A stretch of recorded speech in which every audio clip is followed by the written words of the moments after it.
Okay. All right, it started. It said there was an error, but now it said it started. All right. So, what did you guys, uh, think about the case? I think I Frank's a think it was jerk. just a Sorry, go ahead. Go ahead. Go ahead. You have a more professional opinion than I do. oh gosh.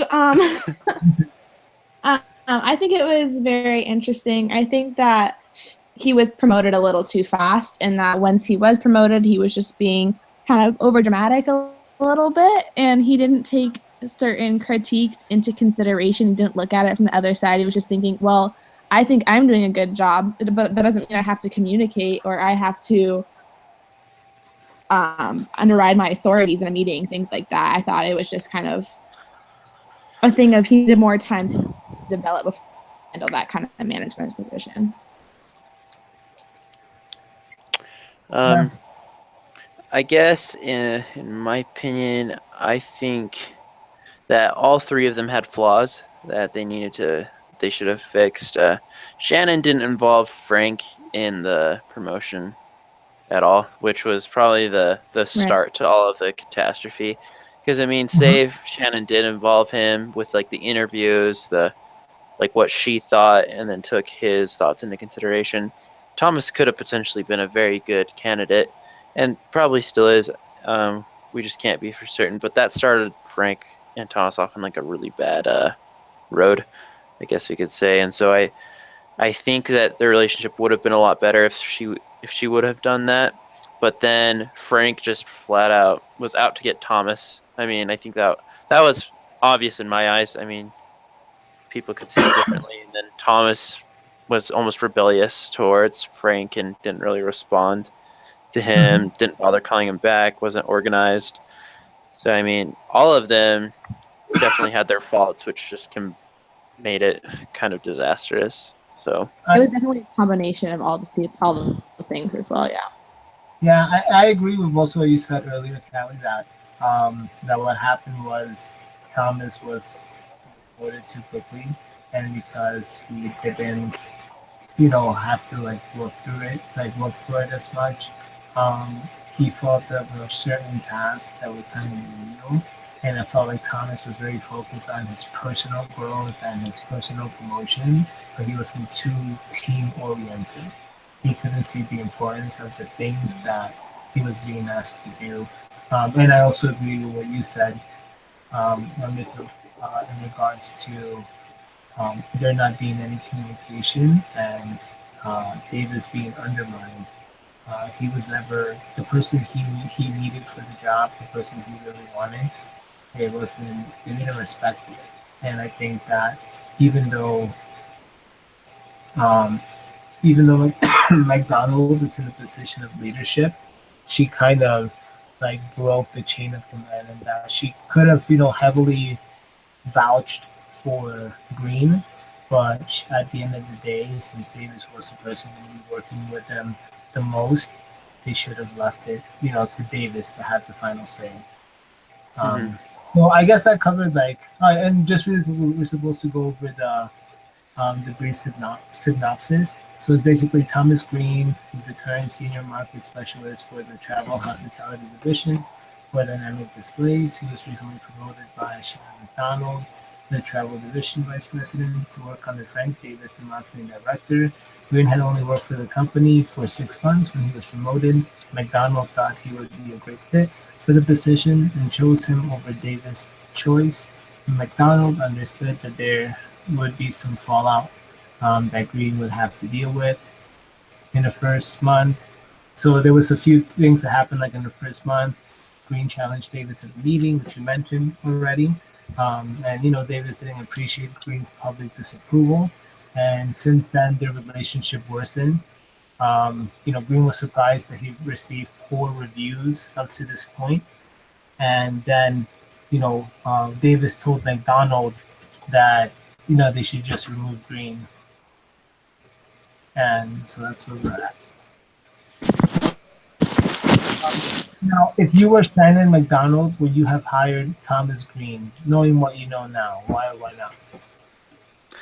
I would have. some of his choice, like even though he's been having communication problems with Frank, I really think that maybe he does have a bit of a rebellious nature. I guess at the start, but I think he's great, and Shannon did see that potential in him.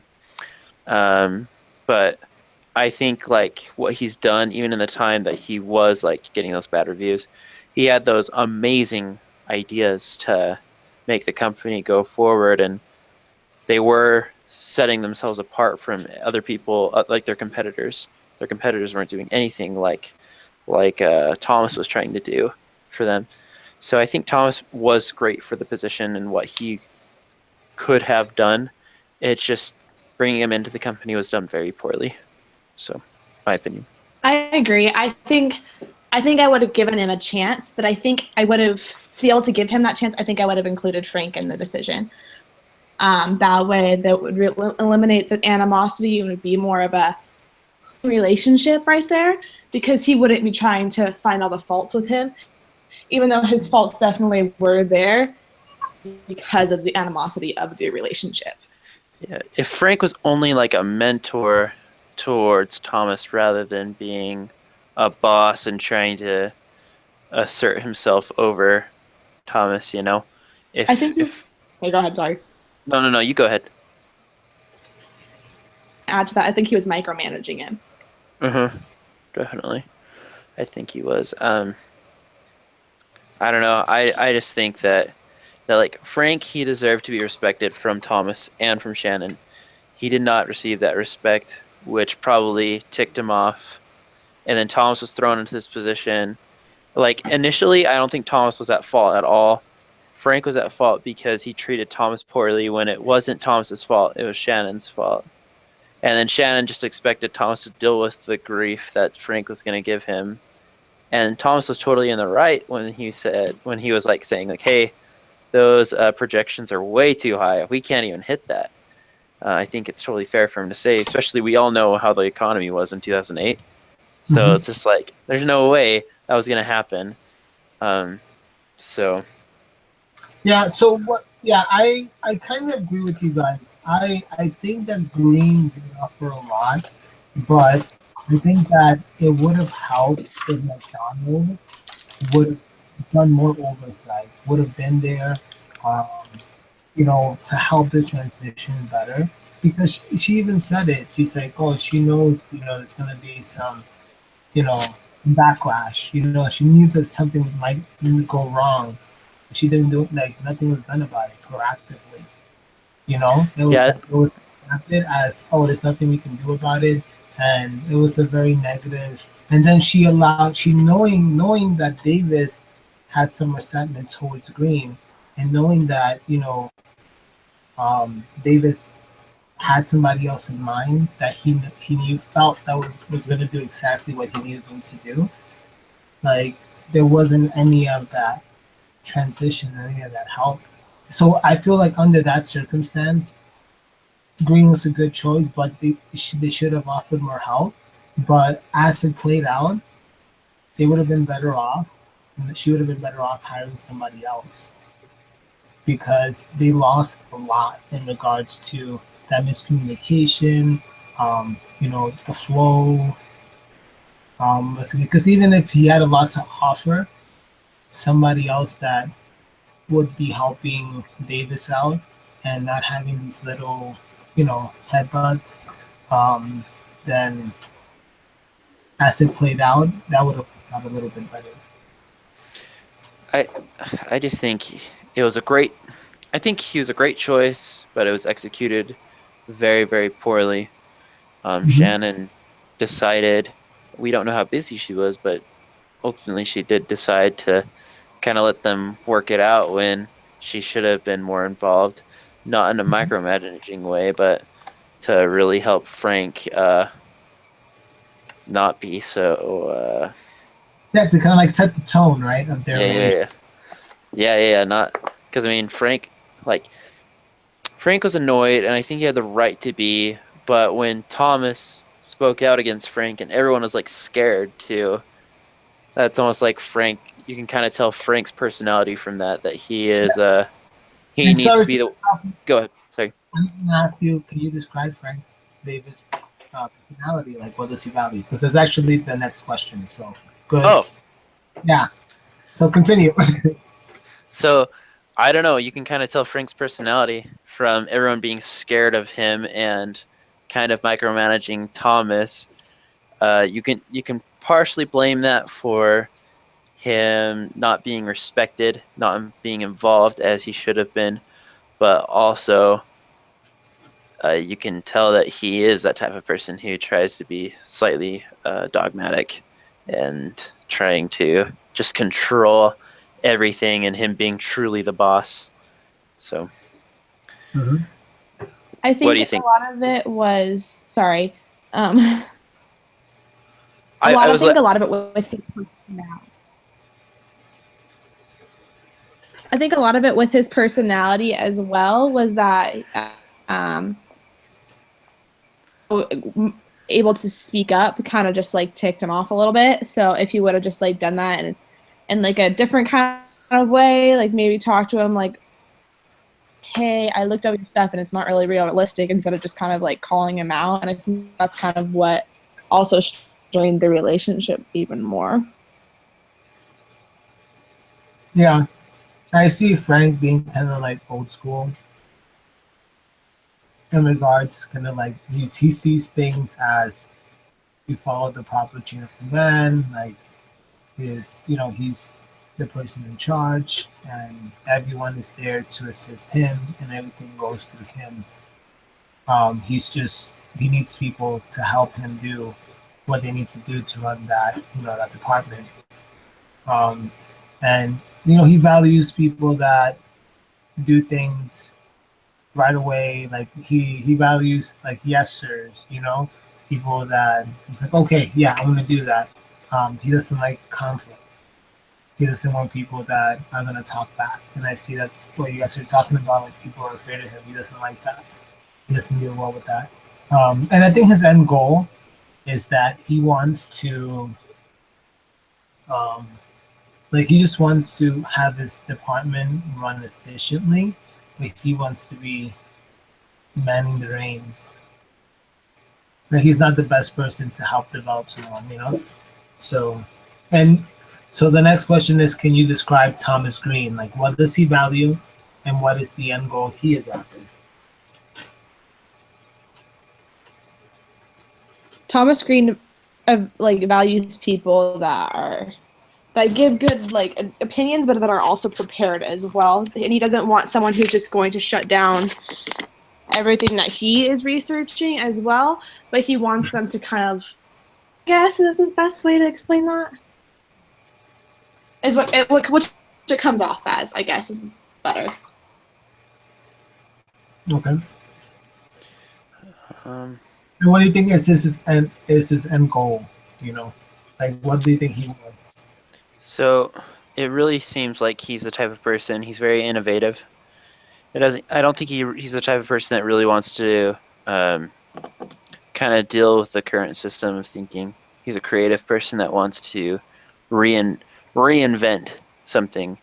Like the first thing he did when he got into the company was, hey, we have this system, but what if it was all of this? And I really like his way of thinking, because it seems like the people he was dealing with were quite old fashioned, and they weren't really wanting to make big changes, but he was in the mood for big changes. He wanted the company to have all of like the cool ideas and really put themselves out there. And I liked what he did. I liked his personality. I thought his end goal of kind of making that company be different, set them apart from the competitors. I think it's a great goal and a good idea. See, I see that as well. I think he's very innovative. He likes to do things differently. I also see like he likes to be in the forefront. He's a people person. He seems to have a really good personality.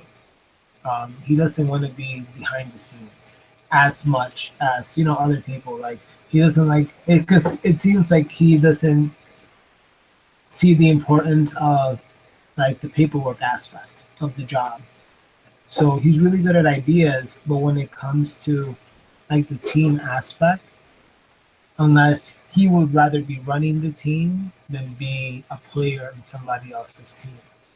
Because he can't, by being a player in somebody else's team, sometimes he needs to restrict or kind of find another way to bring about his ideas, like, during the middle of a meeting, you don't go against what I mean, like your supervisor, especially at the beginning, like it might come off the wrong way, especially so it's just things like that. But yeah, I think that his end goal also, I think he's also looking to, personally, it seems like he wants to promote. He's ambitious. He wants to, he's not looking to stay in this position for a long time. I see somebody like Frank might want to stay in this position for a long time, but Thomas, this is more like for him a stepping stone for something else. So he really wants to create change as soon as he gets there, so then it'll make it easier for him to, I guess, promote. So the next question is, how do the actions of Thomas Green differ from the expectations of Frank Davis? You totally cut out. Can you say that again? Oh, sorry. It says, how do the actions of Thomas Green differ from the expectations of Frank Davis? I think one of the biggest things that comes to my mind is that he expected to be kept in the loop with certain things. Like if he needed information, he wanted better communication from Thomas. He wasn't like readily available to give him the information that he needs so that he was able to his clients and customers. But that's kind of the big thing that I saw. Mm-hmm. Yeah, I just think it may seem like to Thomas micromanaging, but to Frank, I think and I guess it is as a professional look on it, is like Thomas, he didn't keep his schedule clear. He should be able to let people know, hey, I'm going to be in a completely different city this day now. Like my schedule's changed. Like that should be made known to other people, and especially it seemed like Thomas did say he was flat out avoiding Frank, but it almost seemed like he was avoiding him to the point where he wouldn't return phone calls. And missing a call, that's one thing that happens, everyone knows that, but Thomas didn't get back in touch with Frank. He could have sent him a text, hey, sorry, I'm busy, I'm in a meeting right now. He could have really tried to keep that communication with Frank, and I don't know, I think that would have made Frank a lot happier, but he didn't. And he didn't do the tasks that Frank needed done. And he really could have. He did have that potential to do them. And so that could have made the relationship better, but he decided not to. And so that just caused more animosity between the two of them. And I think that's the thing, because Frank was looking for someone, I should call this, he was looking for someone that was going to be like a subordinate to him, someone who was going to be, doing the paperwork stuff. And I don't see that that's what Thomas wants to do. He's not that type of person. He's the type of person that needs a secretary himself, not, or needs somebody managing his schedule. He's not the type of person to, manage and then report and have to report on a regular basis. He's he wants to be the idea guy. He wants to be, the guy speaking to the clients and wooing them. And yeah, it wasn't a good. Also, Frank was, I guess, he took for granted the little things that sometimes you kind of expect. There was a lack of communication for them to go over about why everything was important. He had kind of assumed that, Green would know that this is really important and the importance of doing that. Because I don't think that Thomas, at the end of the day, he wanted to do a bad job or he wanted to, you know, he they wanted to be like disobedient. It's just I feel he didn't understand the importance of that coming into a new department and seeing how everything works. Nobody really guided him, to do that. So they didn't really sync up in their expectations of each other. Okay. See. Okay. And so, who is most at fault for the state of the current situation? I can go first for this one. I think McDonald, at the end of the day, in regards, it was her decision. She chose who was going to be in that position. She saw that this could happen. Nothing was done proactively in the assimilation of Green into the assimilation of Green into that new environment. She saw that it was going to happen, and she could have done something to prevent it. In regards to either making sure that Davis was on board, or making sure that Green knew exactly how he had to function and how he had to work with Davis as his new supervisor, because she knew there was going to be a big learning curve. Mm-hmm. I agree with you, and I agree with you in the way that, like, we can't be for sure of what would happen between Thomas and Frank if they were introduced appropriately, if Frank was on decent terms with Thomas. We can't be for sure what would actually happen, but we can pinpoint the blame too, is Shannon made it so Thomas had a bad introduction to Frank. Mm-hmm. Thomas was a bad taste in Frank's mouth, frankly. And sorry. But that was the stupidest pun ever. Anyway, but I don't know. I just think that, like, Shannon was at fault. She definitely was, because she made it start off really bad, and I don't know. Yeah, I think she's the one to blame. What do you think, Kelly? I agree as well. I like you said, we can't really say, well, this would have happened if this. You can't really say, well, what if? But I definitely agree that she was definitely at fault. She just kind of threw him to the wolves and didn't really make it any easier. Yeah. And she even predicted it. That's what gets me. It's like, okay, so and what actions would you take if you were Thomas Green?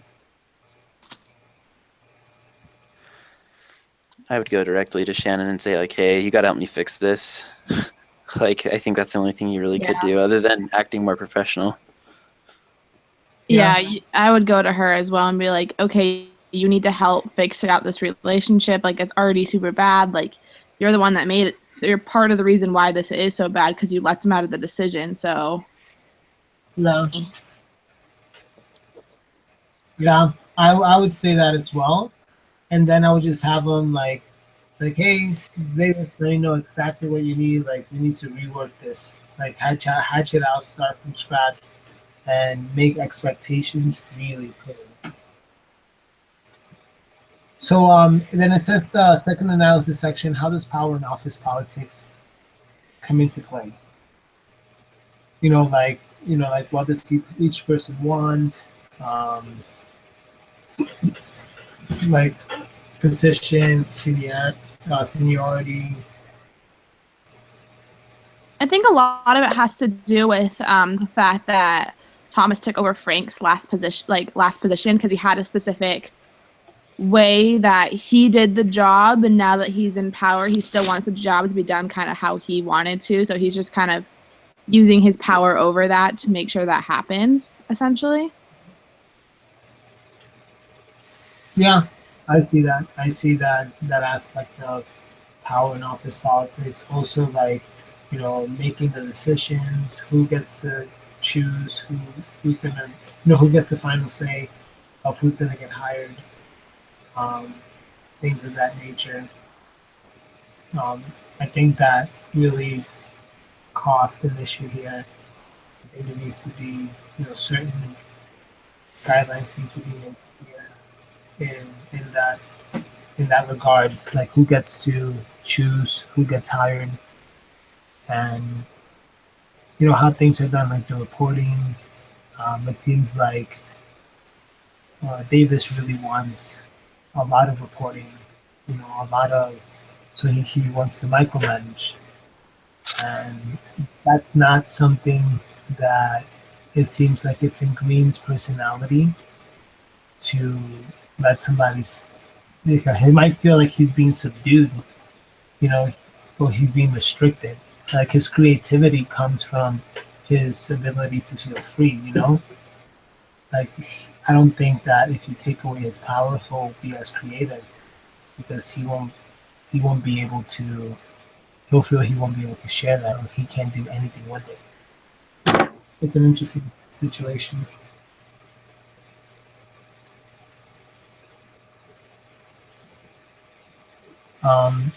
What are each of their conflict styles? What do you mean? Like in regards to, like Thomas, like what's his conflict style? How do they deal with conflict, essentially? Yeah, how do they deal with conflict? That Like, I think that Frank is more the person that doesn't really want to deal with conflict. From what I can see, he just, I don't know. And then I think that Thomas is more the person that does want to fix the conflict, but it's just like he needs someone to help him, and that's kind of why he wants to bring Shannon into it. Mm-hmm.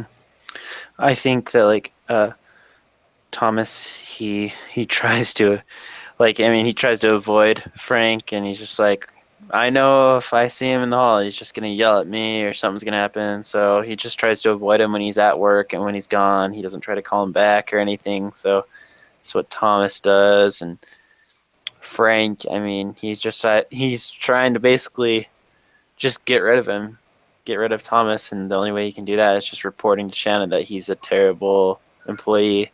So I think Frank just wants to get rid of the problem, and he thinks the problem's Thomas, and Thomas just avoids it because he's like, I can't do anything else. So yeah, I agree with that. Thomas avoids, and I think also, like Donald, she's also like she disassociates, she avoids as well, but Frank, he has a more aggressive personality, but he seems not as willing to collaborate as others. So, what should he do now in regards to what? Yeah, it's asking, what should he do? Like, what can he do to salvage the situation and to repair it? In regards to the way they're dealing with the conflict. I think they just need to sit down and talk everything out. Honestly, that's the best way to get through it. I know it's going to be sucky for both of them, but they really just need to sit down and talk. Yeah, I think that without finding fault with each other. I think the first conversation needs to happen between McDonald and Davis. They need to talk, and they need to clear the air. Davis needs to tell, let I know how they feel, and moving forward, what should be how they should handle new hirings, and who's gonna be in charge of the final say, and they should first do that moving forward, and then they'll be like, okay, now we've hired this person, what can we do, and just focus on, his strengths, because even though even though Davis says, to remove him from that position, he doesn't say to fire him. You know what I mean? He knows that he has value. You just have to, find a way to make him valuable, align his gifts and his talents with what needs to get done. And the things that he can't do, find how we can train him. But and then that'll be the second conversation after they speak about that, and they bring Thomas into the picture and they give him an ultimatum. You know, it's like, hey, this is what we've seen that you like to do. Like, these are the things that we're asking you to do that you don't do. Now you can go back to this position where you were doing great at, or you can learn how to do this and stay in this position, but you're going to be like on a month by month, review basis to make sure that you are actually getting these things done.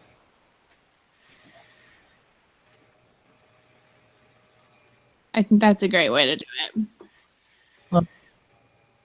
And then, let's see. So it asks, how can managing up be applied at work?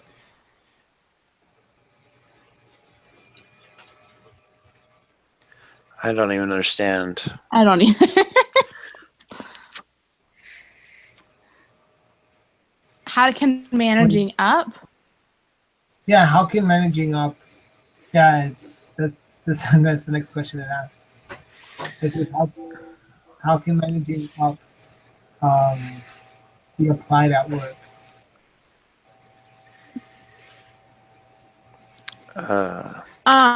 I think it's what it's kind of asking is how can like going into a managing position, like moving up to a managing position, be applied at work. I don't know, like maybe just being the managing up, like becoming the manager type of thing. I have no idea. I don't even know, like, at all. So Can we skip that question? No. yeah, I veto the question. No. Yeah, well, I think it's basically like when you hear managing up, like what do you understand from that? I think it just kind of means that becoming the manager at work is like you need to be respectful, kind of being open to other people's opinions and kind of managing people to be so that they'll understand and not just like lash out, I guess is the best way to say it. Okay. Yeah, it's basically like sucking up. It seems like it's like sucking out, like when it speaks that phrase like manage up, you know. It's like really trying to be so like trying to change the culture from the bottom up by, kind of like trying to control your boss. Yeah. Let's see. Next question. How can someone be proactive in managing office politics, like in a situation like this?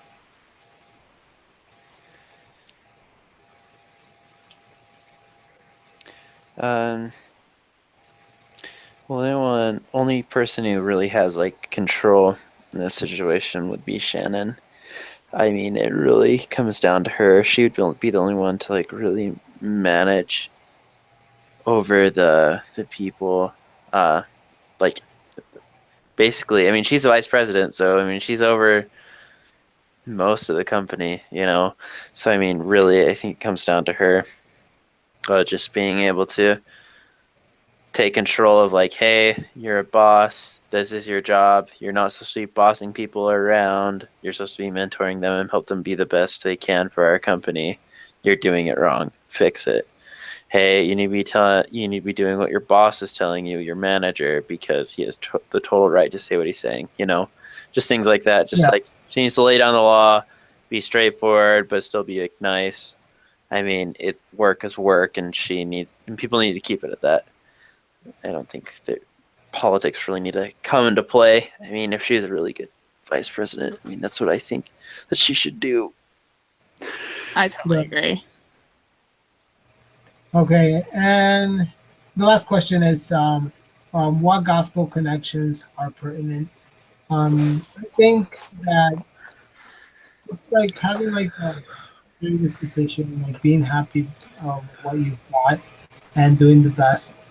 I think that if in the beginning everyone had that positive outlook, Davis kind of like sucked it up, and it's like right, I want to just treat him the same.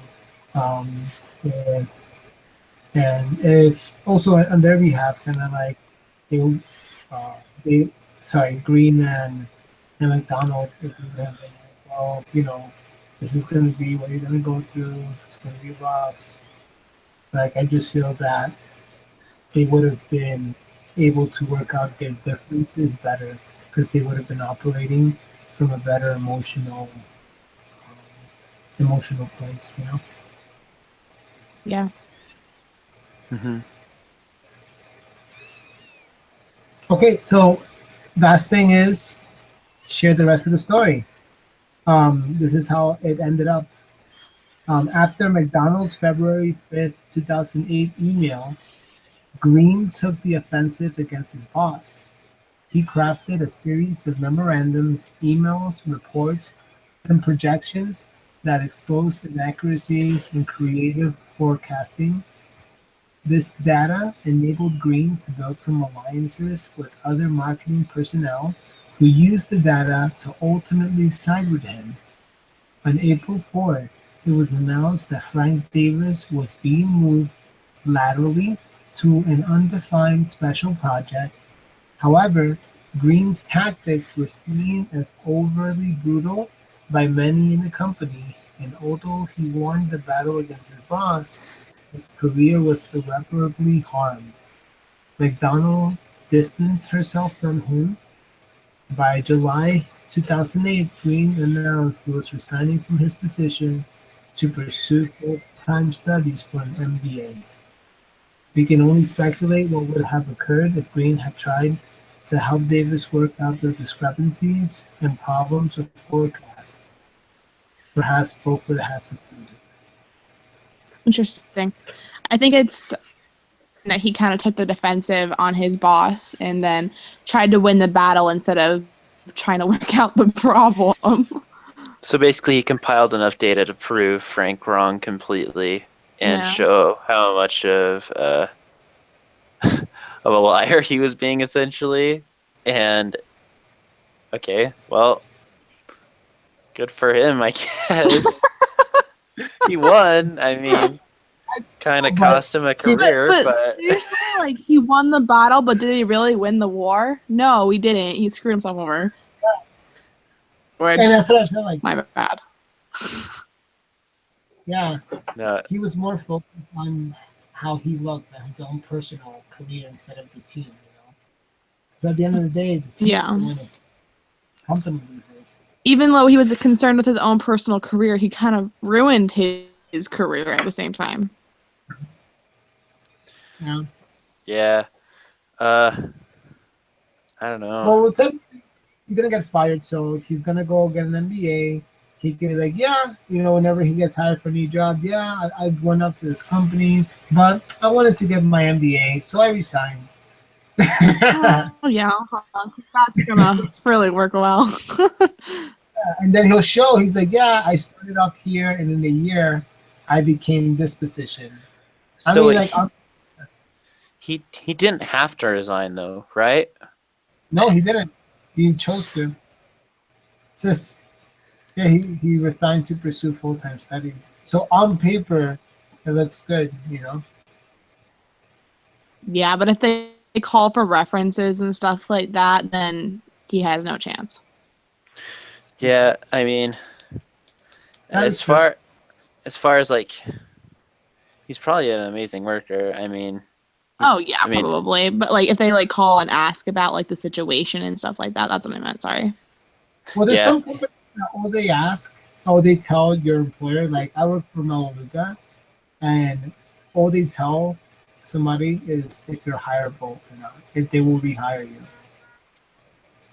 That's what they say. They don't give any information out, which is really weird. But I've come to find out that a lot of companies do So that. I was actually a recruiting for a little while, it's actually illegal for you to ask why. Like, if they're like, oh, it's actually illegal for you to say something bad about a former employee. So, like, if someone's like, would you recommend this person? You have to say, no, I don't. Well, why? Like, I'm sorry, I can't say anything because you're not able to say anything. Yep. It's weird, right? Yeah, it's super weird. Okay, so for your time and your participation. Hey, thank you. Thanks. See you guys next week. All right, Yep. see you guys. Bye. See ya. Bye. Oh, who's gonna be leading next week?